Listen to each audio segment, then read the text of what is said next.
मैं अभी बेंगलोर में हूँ और नए जूते लेने के लिए आया हूँ। मैं अभी हूँ एसिक्स स्टोर में। इस बार मैं ब्रांड भी बदल रहा हूँ। मैंने नए जूते पसंद किए हैं, कयानो। एक और दूसरा भी जूता मैंने देखा, इसका नाम है निम्बस, लेकिन मुझे ये पसंद आया और मैं ये शूज़ ले रहा हूँ अभी। पुराने जूते मेरे 2300 किलोमीटर से ज़्यादा चल चुके हैं। मुझे लगता है कन्याकुमारी तक तो आसानी से इनके द्वारा पहुँचा जा सकता है।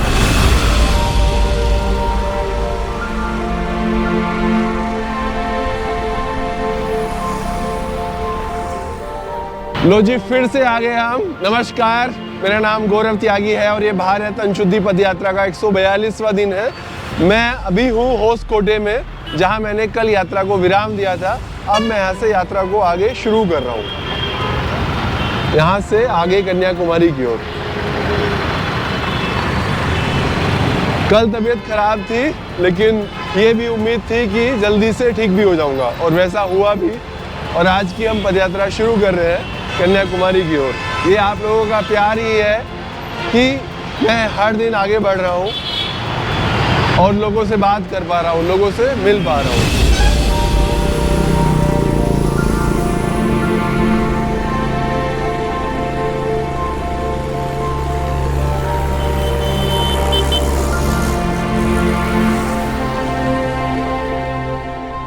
अभी मैं एक खेत के पास से गुजर रहा हूँ। आप देख के बताइए क्या है। ओह, देख के बताइए क्या है। ये खेत है। यहाँ पर कुछ फसल जो है वो नीचे गिर गई है और उधर वो खड़ी हुई है। ठीक है, आप देख के बता सकते हैं क्या है ये? अभी बता सकते नहीं ना?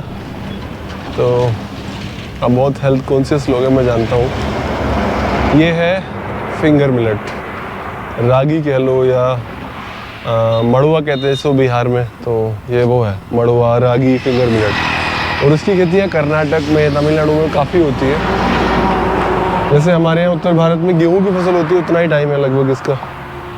120-40 दिन, 100 दिन की फसल है ये। वो कई बार बीज वैरायटी के ऊपर भी डिपेंड करता है। और ये लोग साल में 2 बार भी लगा लेते हैं, मॉइस्चर के ऊपर है। तो ये सारी खेती जो है, यहाँ पर बहुत सारे खेत हैं जहाँ पर ये रागी की खेती होती है, फिंगर मिलेट की खेती होती है। और बहुत सारे लोग ऐसे हैं दक्षिण भारत में जो मिलेट्स की खेती को बढ़ावा देते हैं। और जब मैं लोगों के घरों में जाता हूँ तो यहाँ पर मिलेट का जो चलन है वो काफ़ी ज़्यादा है। तो बाकी राज्यों को भी, बाकी लोगों को भी ये सब चीज़ें सीखनी चाहिए, समझनी चाहिए कि हमारे पूर्वज पहले ना मोटा अनाज उगाते थे। उसके पीछे बहुत सारे कारण थे उनके स्वस्थ रहने के, क्योंकि मोटा अनाज जो है आसानी से पच जाता है, आपको कोई नुकसान नहीं करता, आपकी ग्लूकोज लेवल को भी वो ख़राब तरीके से नुकसान नहीं पहुंचाता आपको, और पचने में अच्छा है, पेट के लिए अच्छा है। पानी का भी कम इस्तेमाल होता है। तो उसकी चाहे बुआई हो और चाहे उसका इस्तेमाल हो, वो दोनों तरीके से हमारे लिए मोटे अनाज या मिलेट्स, ये सब चीज़ें अच्छी थी। बाद में जब मोटे अनाज का चलन कम हो गया, मिलेट्स का चलन कम हो गया, तो गेहूँ की नई नई वैरायटी आई और उससे देखते हैं हम लोगों में बहुत सारी चीज़ों का असर है। जैसे ग्लूटेन की कमी से, ग्लूटेन की अधिकता से बहुत सारी चीज़ें लोगों को बीमारियों के रूप में मिलने लगी। ग्लूटेन से एलर्जी होने लगी लोगों को, स्किन एलर्जी, बहुत सारी तरीके की चीज़ें जो मिलने लगी हैं।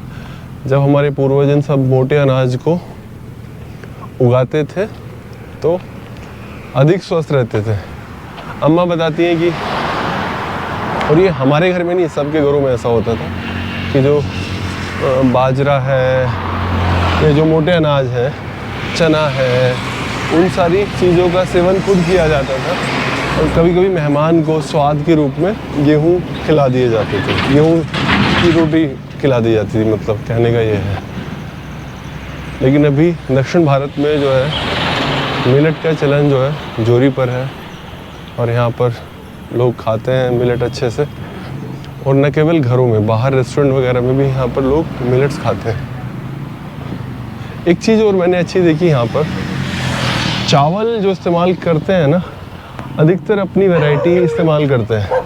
हमारे यहाँ क्या है ना, वो बिल्कुल बासमती लंबे वाले, और ये ब्रांड का बासमती, वो ब्रांड का बासमती, इस फिल्म स्टार ने बताया, उस फिल्म स्टार ने बताया, वो वाले चावल का इस्तेमाल करते हैं। वो चावल खाने में अच्छा नहीं है, पेट के लिए अच्छा नहीं है, ना धरती के लिए अच्छा है। तो ऐसे चावल का इस्तेमाल उत्तर भारत में बहुत हम लोग करते हैं, लेकिन यहाँ पर बहुत सारे लोग ऐसे हैं जो अपनी पुरानी वैरायटी है उनका इस्तेमाल करते हैं। उनमें पानी का कम इस्तेमाल होता है, पेट के लिए भी अच्छी हैं। तो ऐसे समझदार लोग हैं इधर। छोटे केले जैसे हमारे यहाँ तो मिलते ही नहीं है, ये सब यहाँ आते हैं। हमारे यहाँ तो लोगों ने जो केले की खेती भी करते हैं, उनको हाइब्रिड केला पकाना है बस, जल्दी से जल्दी, जल्दी से जल्दी। मैं जैसे काफ़ी देर से बोल रहा था कि कहीं और उन्हें केले मिले तो मेरे लिए तो केले खरीद लें, क्योंकि मैं आज सवेरे से सिर्फ मल्टीग्रेन डोसे में हूँ और थोड़े से राइस खाए थे मैंने यहाँ के लोकल। अब ये हमें छोटे वाले केले मिल रहे हैं।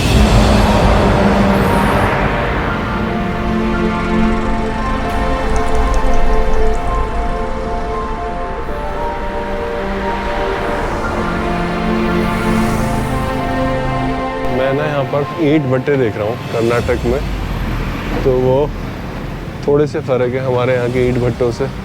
जैसे पुरानी शैली के ईंट भट्टे इस पूरे क्षेत्र में, पीछे तक जाएंगे तो ईंट भट्टे बहुत सारे नज़र आएंगे। शायद इनके चलने का भी सीज़न नहीं है, या तो बारिश हुई होगी यहाँ पर, तो अब शायद तैयारियाँ चल रही होंगी। काफ़ी ईंट भट्टे बंद पड़े दिख रहे हैं मुझे, हो सकता है बंद हो गए हों, पता नहीं। लेकिन इस बेल्ट में ईंट भट्टे बहुत हैं। पहले मुझे दूर से देख के समझ में नहीं आया कि कैसे स्ट्रक्चर है एक जैसे, फिर बाद में समझ में आया, ओह ये तो ईंट भट्टे हैं। यहाँ के खपरे डली हुई सब ईंट भट्टे हैं। ये भी ईंट भट्टा है, कितनी अच्छी सी फिनिशिंग वाली इसकी चिमनी है। मुझे ये सब काम बहुत पसंद है। मेरे हाथ में जब भी कोई इंफ्रास्ट्रक्चर बनाने का काम आया है, किसी चीज़ को बनाने का, तो मैं तो उसको बहुत शिद्दत के साथ, फिनिशिंग के साथ करना चाहता हूँ, और वैसे ही किया भी है।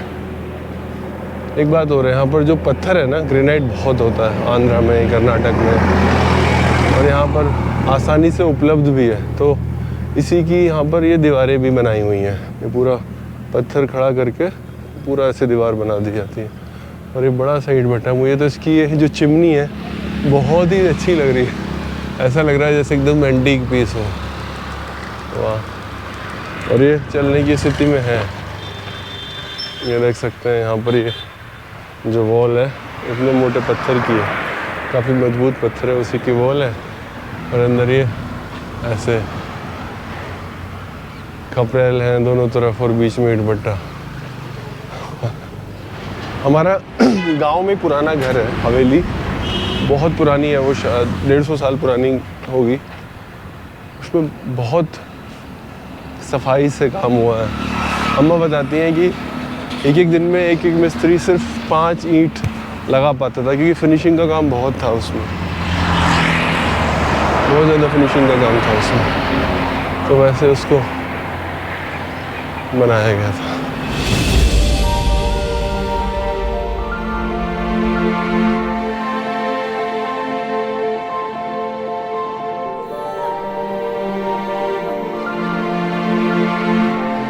तो फाइनली मैं 32 किलोमीटर चल चुका हूँ और सोनूरू गांव तक मैं आ गया हूँ। मैं पदयात्रा को यहाँ पंप पर दे रहा हूँ विराम।